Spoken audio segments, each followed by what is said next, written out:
The sun is shining, the birds are singing.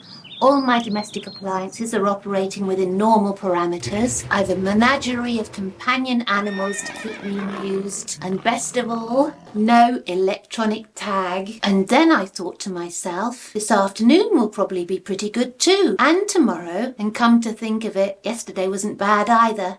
Apart from that little misunderstanding at the launderette. The sign clearly said, when the light goes off, remove your clothes. But I do realise that there are people being failed by the shrinking welfare state and having to rely on food banks to survive. And I know that there are other people who live more than a few miles away from an otter sanctuary, which is too sad for words. Or who live next door to people who start every sentence with the word so. I received an email from Lewis in Monte Carlo. I've just won another Formula One World Championship.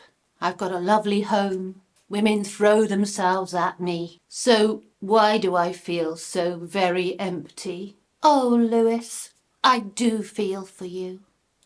Your life sounds so miserable. But, Lewis, happiness awaits, for there is a solution. Retire immediately and move to the West Country. Somewhere on the coast like Weymouth or Teignmouth. Now I know what you're thinking, but you'll soon get used to the fast cosmopolitan life and you'll be near the sea, not like in Monte Carlo, or Charlie's Mountain as we call it in English. No wonder you're miserable, living up a mountain with only snowmen and tobogganists for company. I suppose you're okay for cigars. Oh, hang on, that's tobacconists, isn't it? The next life change you need to make is to get rid of your fossil fuel guzzling mode of transport and get an electric car like I have. Now I know what you're thinking, because I too wondered how the lead could be long enough to get any further than the end of my drive. But it turns out that electric cars run on batteries. And if you're anything like me, you'll know all about batteries. You see, I'm just taking stock of my life and, well, things are pretty fucking good. After all, life is just a momentary yet wonderful flicker in the infinite darkness of eternity.